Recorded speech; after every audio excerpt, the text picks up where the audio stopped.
Back here on First Things First, we are now joined by head coach Eric Mangini. We're so excited to see you, Coach. We're dropping things. How are you doing today, my friend? Good to see you. So excited to be here. I really need it. So happy to be here. Good to see you. Coach, let's talk some Patriots. Okay. All right, here we go. Pat Mahomes and the Chiefs and the Patriots. There is Tom Brady. We'll pick this one up in the third. Chiefs in field goal range. Mahomes finds Travis Kelce on third down, but he loses the ball thanks to Devin McCourty. Kelce was ruled down, but after review, it is ruled Patriots ball. You know who's not happy about that? Bill Belichick.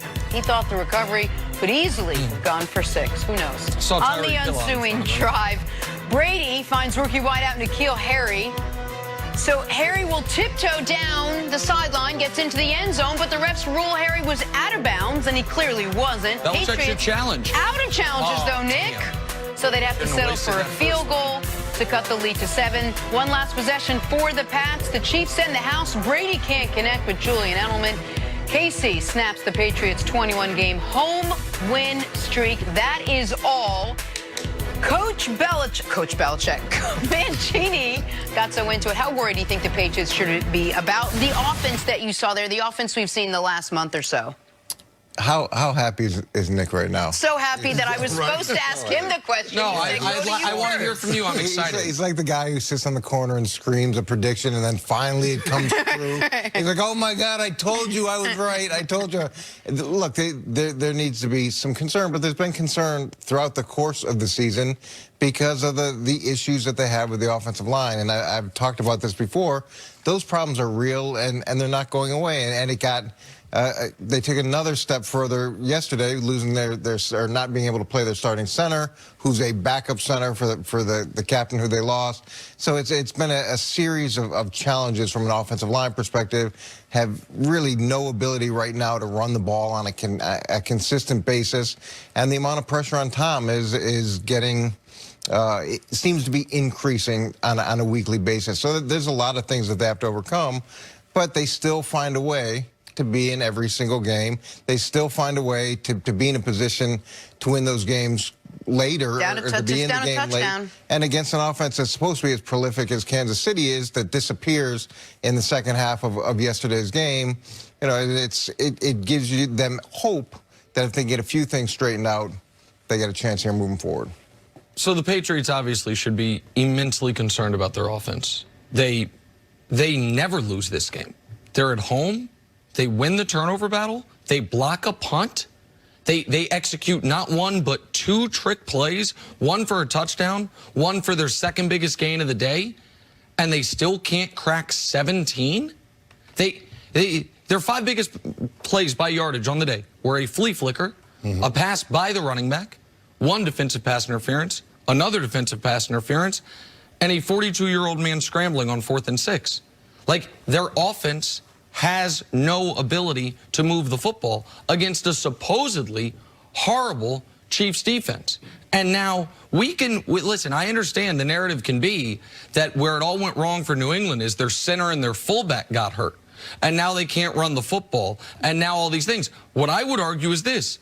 Teams do not respect their ability to throw it outside, so they are able to dedicate more people to stopping the run, and they're going to heat up Tom Brady, something for the first 17 years of his career he made a living off of. You could never blitz Tom Brady, and now you can, and you can on the final play of a game, and the ball can be batted away. New England's last 5 weeks, they got whooped by Baltimore. They they escaped against Philly. Philly hasn't won since. They escaped against Dallas. Dallas hasn't won since. They got whooped by Houston, a Houston team that just got annihilated at home by the Broncos. And they got beat by Kansas City at home, despite winning the turnover battle, despite blocking a punt.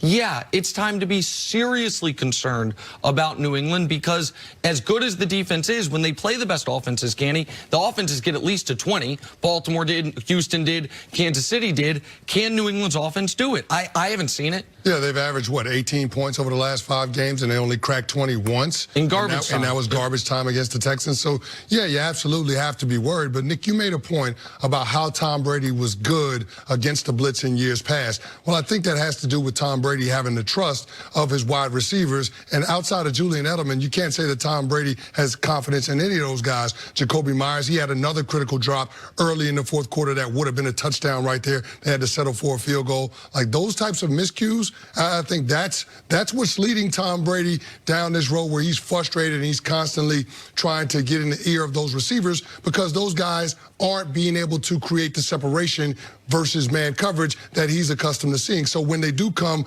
with extra defenders on the rush, Tom Brady doesn't have any outlet to go to because everybody knows we're going to take away Julian Edelman and you don't have any answers, at least not on a consistent basis. But in watching yesterday's game, especially in the second half, there were a couple of situations that you have to look at and you say, you know what?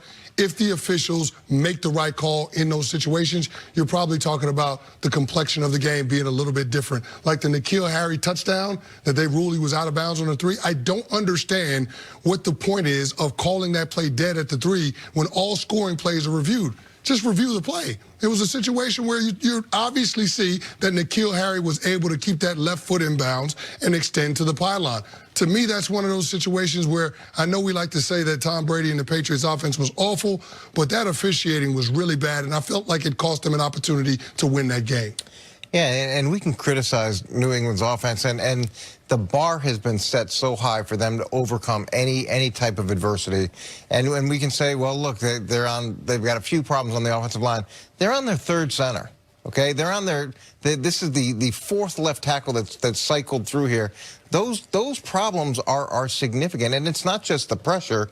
It's the how quickly defenders are getting on Tom Brady in 3- and 4-man rushes. And that last play of the game, he did a great job of getting the protection right, being able to pick up that blitz. The leverage on the 7 route was fantastic. They went to the right place, and it was a pretty good play by a defensive player. But New England, again, is in a position to tie that game. I love it so much. I love it so much. The great job was done by the quarterback who threw the incomplete pass that ended the game. The pretty good job was done by the secondary player, the defensive back who batted it away. And we can, some of these are little word games, Coach. They're on their 4th left tackle because they let Nate Solder walk. Because they let Trent Brown walk. And now their left tackle is their 1st-round pick, Isaiah Wynn. Like, these are conscious decisions. We're talking about Isaiah Wynn in the middle of the season coming back from IR.